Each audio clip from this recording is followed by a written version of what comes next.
Okay, big announcement today in the world of the XFL. I mean the CFL, as it so far still remains. Big announcement, the CFL is returning to play in August.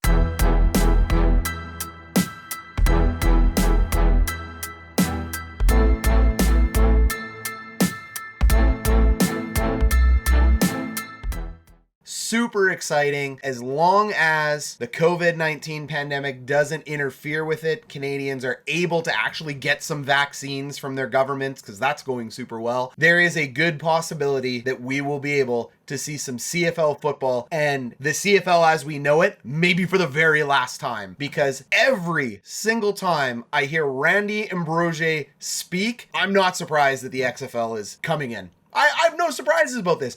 This man is frankly an idiot. I love the CFL. I love my teams. I love my fans. I speak ill of none of you. But Randy Ambroise, 8 years of losses? I think I know why now. It's you! It's you. You're just not well spoken and you just don't put a lot of thought behind anything that you do you? You couldn't get a bailout for the league because you're a friggin' moron. $150 million and you're gonna pay American players. Get out of here! And now the only option you're likely gonna have left after this condensed season, which is going to be 14 games, played from August to December. For those of you that are American and into XFL news, that's the winter in Canada. It's really cold, like minus 20 to 30.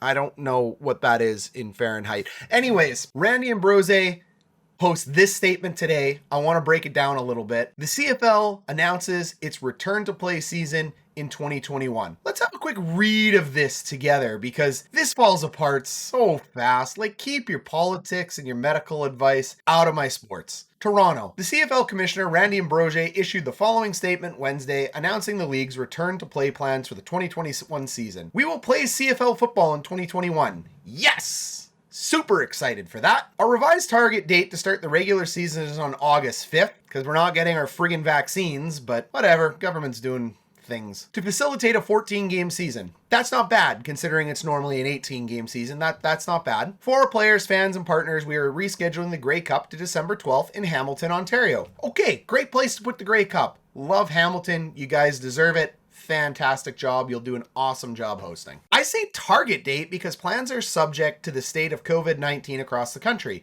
That's really reasonable. I have no issues so far. A so-called third wave in some provinces is forcing us to...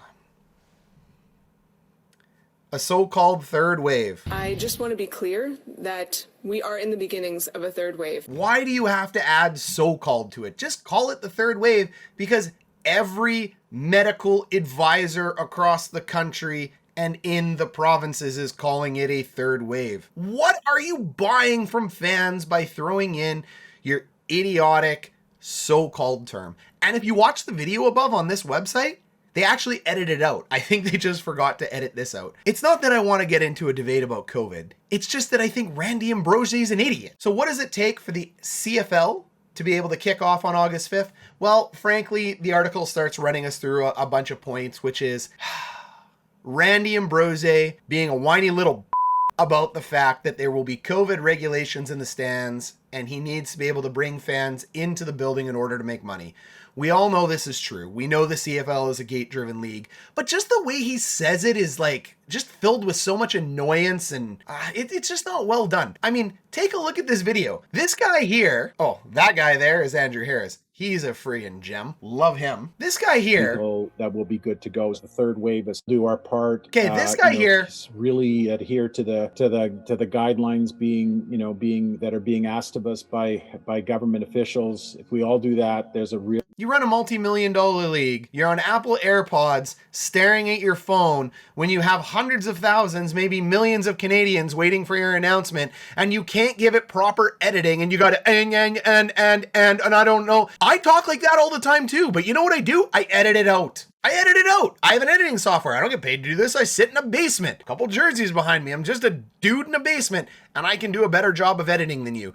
You mean to tell me you couldn't go up against a white wall, a green screen, put a couple jerseys behind you, maybe even a helmet, I don't know, CFL logo, sit up straight, make an announcement, not use stupid terms like so-called... You know what? Why am I even complaining? Dwayne Johnson's coming in to take your job And I am more convinced than ever that that is going to happen. What the Rock is cooking. And you know what? I've had some time to think about that. Had some time. I am a CFL and Blue Bomber diehard through and through. But Hustler made a really good point on the Winnipeg Daily Sports Show the other day. And that is, when all my friends start going to Bomber games and the buses are rolling and people are going, I will go watch them play St. Louis.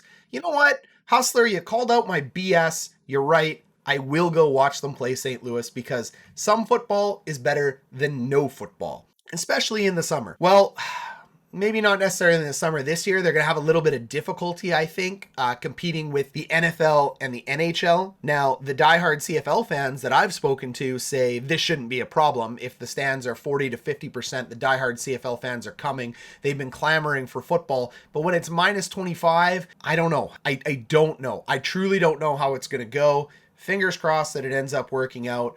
But I think no matter what, they've taken such a financial hit. The XFL is coming. And it's not even just the financial hit. It's the fact that these guys can't think about outside of the box. Hustler made a really great point again on that exact same show posted yesterday. You can go check out his podcast if you want, or his YouTube channel. He's fantastic. He made a really good point that the CFL just never listened. They don't change their league. They're not innovative in terms of the way they're doing their schedule. And just a simple recommendation like run the league from May long weekend to Thanksgiving and be done. Wow. As soon as he said that, I was like, yeah, that's exactly what I would want to do, because frankly, from September to October, if the Bombers aren't in the playoffs, I'm out. So I don't want to sit through a bunch of regular season games. If you do, comment down below. It doesn't mean you're wrong if you do.